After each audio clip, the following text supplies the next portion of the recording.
talking about what I talk about as unnecessary commands. There's been research, a lot of research done on this. 80% of the sentences adults say to children are commands. Come here. Sit down. Read that. Hang that up. Give that to me. Sometimes we say something like, put on your coat, please. You know, like the please mitigates it. And think about that. 80% of the sentences. And we are all doing it. I've been concentrating on this for a long time. I might be down to 78%. Now, this is a hard thing to do. It's a miracle, actually. Now, if you think about it, what does a command do? If I said to all of you, stand up, you would only have two choices. You could obey me or disobey me.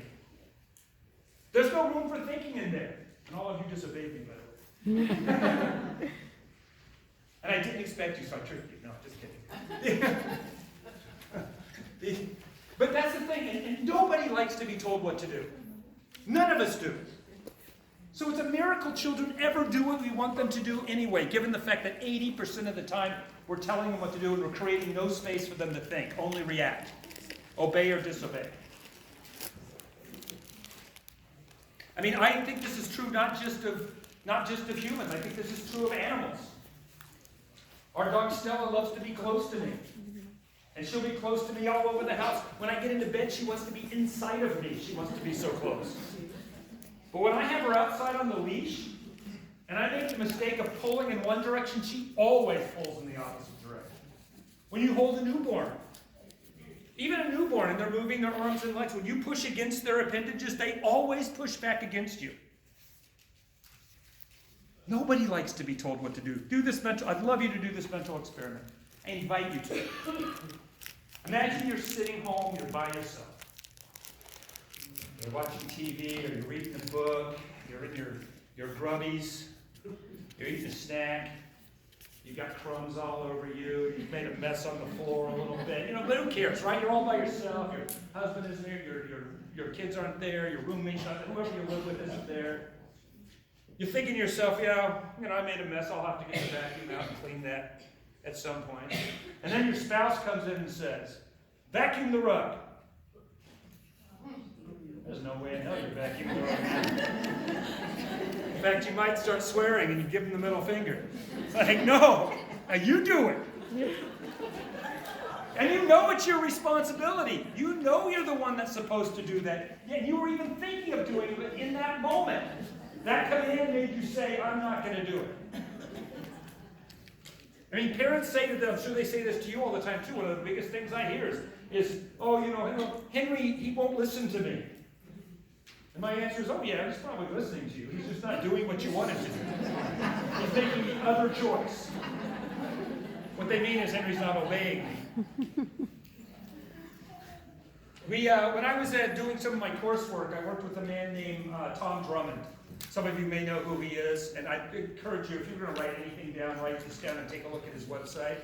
It's Tom, TOMDRUMMOND.com. And he calls this enterprise language, and he has a whole bunch of materials on there for educators and parents to take a look at, and speaking respectfully like this with children. And one of the exercises he had us do was all of us in the class, so we were all teachers. He had us put 2 pieces of masking tape on the back of one hand, 2 pieces on the back of the other hand. And the assignment was to spend the entire classroom day with a ballpoint pen. And we were going to be making a tally mark for every sentence we said to children throughout an entire classroom day. And we're going to divide them into one of 4 categories. The first were what I'm calling commands. Tom calls them directive statements. The second category were questions. The third category over here were the social niceties, like good morning and how are you and pleases and thank yous, the social things that make life pleasant. And the fourth category were just informational statements, statements of fact. So here we've been talking about the commands and how they were, counterproductive, and we're using them in the classroom too much, and we all went out to our classrooms, came back a couple days later, we aggregated all of our tally marks, and exactly 80% of our sentences had been commands. That's how hard this is to change. It is so ingrained in us, our reality around children and language on this makes it almost impossible to stop.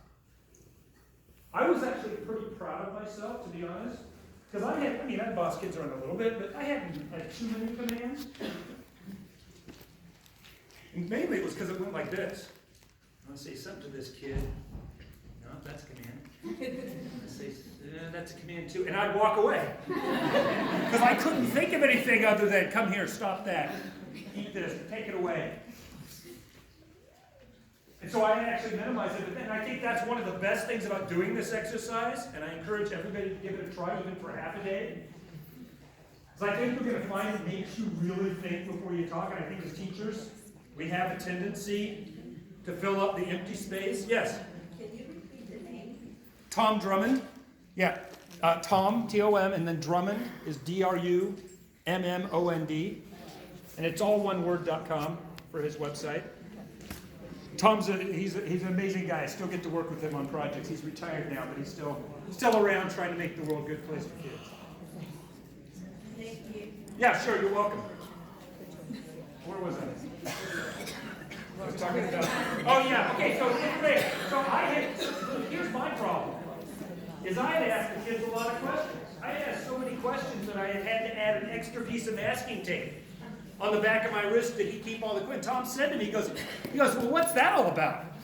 I said, oh, you ask kids a question, they don't answer, so you ask again, you rephrase it, you ask it. He goes, you need to shut up. He goes, you're peppering the kids with questions, obviously, and that's a real struggle. You're not giving them a chance to answer. The rule of thumb, if you're going to ask a child a question, is you need to wait a minimum of 12 to 15 seconds before you can expect a response. I think it's probably more like 30 seconds, which isn't very long. And I think really, honestly, if you're going to ask a question and you want a good answer, maybe a minute. 60 seconds isn't very long to wait for an answer to a question in the real world. But most of us don't even wait the 12 seconds. So I'd like you to imagine I just asked you a question.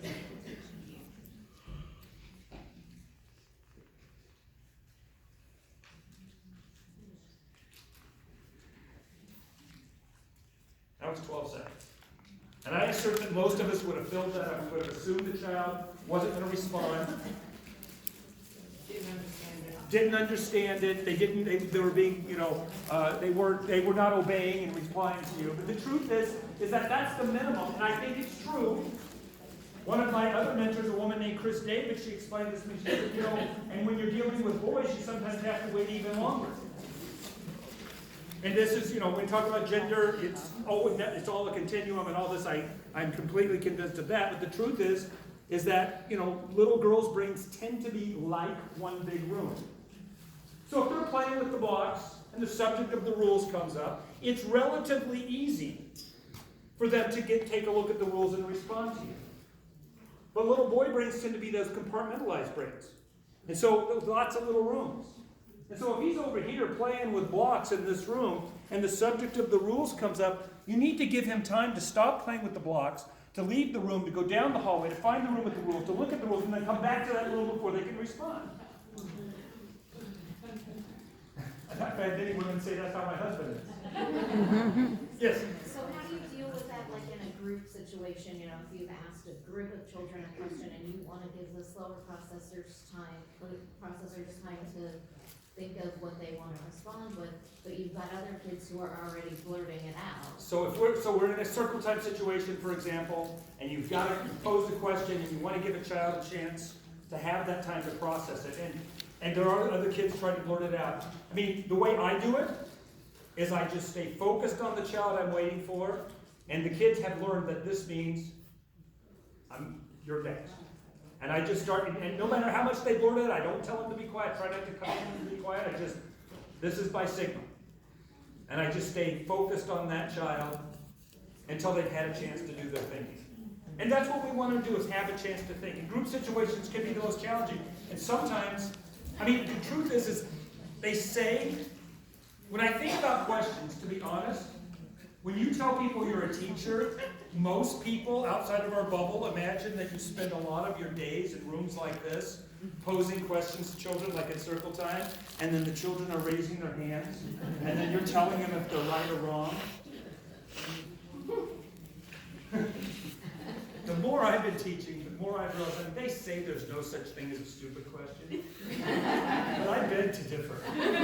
I think most of the questions we ask young children, especially in preschool settings, are of the stupid variety. I mean, a perfect example is the girl's at the easel, and she's painting, and she's she's testing the world. She's exploring shape, color, design. She's feeling that moving her whole body as she paints. She's testing the world, smelling the paint. She's totally engrossed in what we're doing and what she's doing. And invariably, an adult will walk up and say, "What color is that?" That's a really stupid question. Because what you've done in one instant, you've turned her from doing her proper role as a tester of the world, and you've turned her into a test taker. And what a stupid test that is. Because either she knows it's red, and now you've interrupted her so she can answer your stupid test, or she doesn't know, which might be worse, and now you've put her in a position of playing a guessing game. Green, blue, yellow. I mean, the truth is, either way you've interrupted what they're doing. You've taken them out of their proper role. Much better, if you need to know a child is using red, and I don't know why you would need to know they know that, but if you do need to know that, much better is just to say you're using red.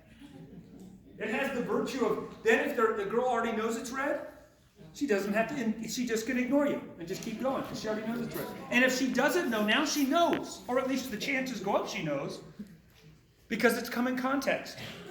Oh yeah, I'm using red.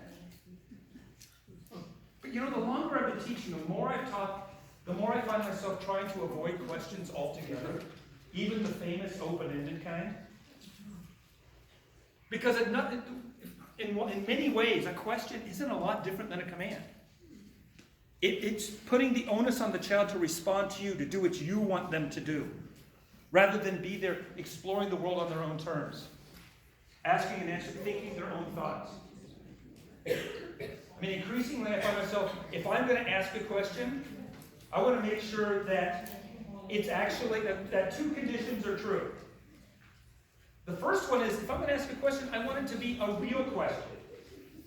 And a real question is a question to which I don't already know the answer. And even better is if when I ask that question, it's that child is the only one who can answer it for me. Probably the question I ask children the most is, what's your mom's name again? And then, yeah, mommy, and I say, not that one, whatever daddy calls, no, not that either.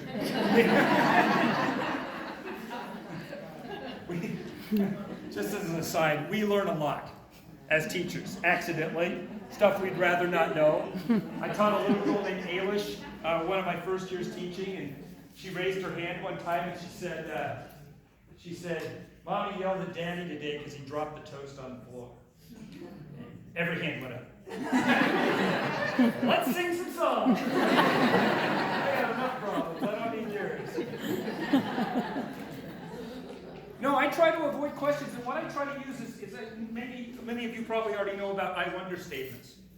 If you really want to put some information out there for them to think about, in the context where you want them to think, much better than questioning the children, because really you put them back under your control.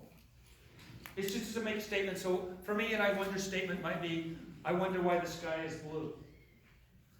This is a great one. I love this one. If a child's crying in the corner, somebody else is helping them out, I can say, I wonder why that kid's crying. And then the children, it becomes almost like, rather than a command or a question, my language becomes like a loose part. And we all know about loose parts play. Suddenly my language becomes a loose part.